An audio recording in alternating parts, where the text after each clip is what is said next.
Sophie K here at KNOTFEST Germany, and the band that everybody has been talking about is Jinjer. So we've got Eugene sat right here. Hello. Hi, everyone. Do you know what? It's so good to have you here. I've heard this might be your first KNOTFEST. Exactly. This is my first KNOTFEST ever, not even as an artist, but generally. I've never been a part of it. Yeah. So, and I always wanted, because KNOTFEST is such a thing, such an event, which always has a perfect lineup. Yeah. Like, look at the bands who are playing tonight. I mean, this is just beautiful, isn't it? It is. These are the idols I grew up on. Wow. Yeah. I would probably add Opeth here, but yeah. These are the bands I always looked up. And now being able to play with them on the same stage is definitely something magnificent. Mentioning Opeth, you're speaking my language. Big Opeth fan right here. Yeah, so, sister? There we go, that's what's up. So, you're playing here today with all these amazing bands. Have you managed to get out and see any bands yet, or? Well, we've been touring with Slipknot Yeah. for a couple of weeks already. So I did check a lot of Slipknot. Yeah, and so far, of course, we've seen all of them, I think. And honestly, Meshuggah is I think in my top 3 best live bands ever. They are. Do you remember that day? The day they dropped Obscene. Of course I do. Back in the days, and that was absolutely different me and just different timeline, because it was 2007, if I'm not mistaken. Wow, yeah, about that time. Almost 15 years ago. We won't focus on that. It was, yeah. Yeah, and I was just a beginner musician back in Ukraine, and honestly, everything we got to listen to was pirate. Yeah. So we all bootleg copies of everything. And this is where my journey with Meshuggah started, from Obscene. Wow. Yeah, so I first listened to Meshuggah back in 2007. I was absolutely blown away, and this is where it all started for me. So I'm still a big fan, even though my most favorite album is Nothing. Okay, interesting. We'll be coming back to the albums that got you into this genre in a bit. But tell me about what you've been up to, because Wallflowers was released in 2021. So this has been like a real touring cycle for you, hasn't it? It's been quite busy. Yeah, we did tour a lot up until the end of winter. Yeah. Yeah, we had a tour last year, 17 shows, if I'm not mistaken, in Europe. Yeah, and then we toured all around the US for 2 months. Then went back home for winter holidays, and this is when the war started, and we couldn't obviously tour for the first 5 months of war, 4 months. So yeah, since the 24th of February up until the beginning of summer, we just were out of business. Since you brought it up, I don't want to gloss over it, because it's a topic that I think a lot of people are curious about. People's hearts are going out to you in Ukraine. What's it like? I know this is a really silly question, but what's it been like for you? Because that must have such an impact on you. So the fear, the stories. You see, the impact is tremendous. It's just impossible to explain in words what it is. Yeah, there was me before war, and there is absolutely different me after the war. And it feels like, I think it can be compared to growing old. It feels like we all have grown at least 10 years older just within a couple of months. And well, war is the most horrible thing I've ever experienced, and I believe it's one of the most horrible things, just generally, universally. And this is what I would never like anyone to experience. When Russia attacked Ukraine on the 24th, we all were shocked, just absolutely shocked and petrified. And it did last for a couple of weeks, just to get out of there. Then it took a couple of months to accept what is going on, for me personally. This is an apocalypse of my world. So everything was just blown up in a couple of minutes with the first missile strikes. Yeah, and it took really a lot of time for me to first understand what is going on and then accept what is going on, honestly. Is there almost like a, because I can imagine, I'm trying to put myself in your shoes, and I could imagine it must be quite difficult being away from the country and just living life as normal, and then it just must hit you like a ton of bricks, like, oh my gosh, this is going on. And is there like a guilt? It is. It is a mix of all the feelings. It is a guilt and also the responsibility, because even being it is not even like that something just hits me all of a sudden, and I realize that I'm back to the real world and the war is still on. No, it's like a rain of all these bricks falling on my head constantly, non-stop, and it never ends. The only time I do not think about war is on stage while I play. Every single moment off stage, this is a thought that is drilling my mind constantly. Yeah, and why I'm saying that it is a mix of feelings. It is guilt, of course, on one side. On the other side, it is responsibility, because even being away from Ukraine, we still are into humanitarian donation programs. We donate money just every day to various points, let's say. Yeah, and currently I'm working on a big investment, big project for connected with culture, Ukrainian culture directly. So, and we are just doing our best. I believe that in this situation like this, everyone should do what they can do best, and we are doing our best on our side. How does it feel to see, because the support from fans must be almost emotional, because it's quite beautiful, isn't it? Yeah, definitely. Now something different is happening. We have always been very close to our fans. Our fan base and the band, we are very well connected. But of course, these days, as soon as we started touring in the beginning of the summer, I realized that this is a different level of connection. Yeah, because everyone is so sympathetic. Yeah, so caring. Yeah, and I believe that a lot of our songs, which are actually more or less about the situation. Now people tend to understand them in a different way and see the meaning which was between the lines. Yeah, because it's been really beautiful watching your journey as a band, because I feel like the past, I'd say probably 4 years, just seen this growth and this recognition that is very deserved. It just seems sometimes it doesn't feel like that when you're in a band, though. I think from the outside it feels like you're growing and growing and growing and growing. Exactly. Is that exactly? Well, actually, it's been not 4, not 5 years.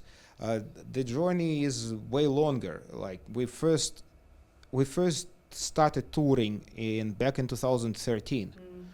Yes, and since that we never stopped. We were constantly on the road touring. When the events in the east of Ukraine, where we come from Donbass, when the separatist rebellion started, we had to move out of there. Yeah, so, and we had no other choice except for just playing music, because it was impossible to find a job outside of our comfort zone. So we all agreed we would just play as much as we can. Small bar shows, punk rock shows, yeah, just for a couple of bucks. But well, if you play for 30 days in a row, you can make some money and survive up until the next tour. This is how we did for a couple of years. Like I bet from 2014 up to 2016, we were all the time touring, everywhere. Doesn't matter where, just and basically living on the wheels. Yeah, and in 2016 we were signed with Napalm Records, and slowly, little by little, we started getting out of underground and getting here where we are now. Yeah, I mean, if you could go back and tell yourself a few years ago that you'd be sat here in Rick and Morty shorts, playing, like, touring with Slipknot, I would not believe you. Honestly, I would not believe you, because that we never set these priorities and goals for us. We never set this as a goal. We just were doing this because we had no other choice and because we loved it. And we never thought, honestly, I am yeah, it's just sincerely, we never thought we would be at this level. Yeah. We just could not even imagine this to happen. So where do you want to be next? Like, what's your next goal that you're seeing? My attitude is the same. I just enjoy what I'm doing. Yeah. I'm not setting goals. I love music. I'm gonna compose more. I'm gonna travel and tour more, and that's it. Yeah. So I'm not setting the other goals. It's ridiculous in my opinion. Just why? Yeah. If I just enjoy the process, I will be enjoying the process, not the achievements. Have you started looking towards a next album? Started writing anything? Because of war, we had tons of inspiration. I bet. This is what we basically were doing. We are sitting during the first weeks of war, hiding from shelling and bombing. Vlad just composed about 5 new songs. Wow. Yes. I was absolutely unable to play. I didn't even touch my bass for a month. But as soon as the Russians just withdrew from Kiev, things in Kiev kind of, turned more or less normal way. And we started rehearsing, and I just felt inspiration and wrote the other 2 songs. And we are still composing, so we have some material for the upcoming album already. But it's anyway, yeah, we want to wait a little longer with the next record than we used before, and even compose many songs and pick the best ones, just like we never did before, actually. Okay, interesting. So time to change things, time to change the approach to recording. Yeah. Yeah. So you're going to be dropping your Black album. Gosh, there you go. So Hey, I think funny. No, I'm ready for it. I'm ready. Good joke. I'm ready. Yeah. So one of the things that I think is important is getting to know you as a person. I've got a few questions that we've asked the other bands Let's go for this. What was your album that got you into rock and metal, that first started your journey? It's very banal. It was Nirvana, Nevermind. Wow, okay. I think it's the same for millions of other people. Yeah. And is that something you still love them today? Of course I do. Of course I do. I am still a Nirvana fan. Yeah. Yeah, so this is the music I always come back to and, listen to that and this album, not even songs, albums, yeah. There are only 4 of them, so. Yeah. And what is something that you are passionate about that people wouldn't guess is a love of yours? Ooh, history. Wow. Yeah, many people know that I do Brazilian Jiu-Jitsu, but this is what people can guess, I think. Yeah, as for what people, I think, will never guess, I'm very passionate about history. It's like a little hobby. Wow. I failed history at school, and I always admire people like you. Are you the kind of person who will sit there with a massive book on intense something or other about? Well, not really like that. Well, sometimes it's a massive book and just a good piece of reading. Sometimes just a couple of articles on the internet, but constantly in there. So yeah, I just love absorbing information about historical events.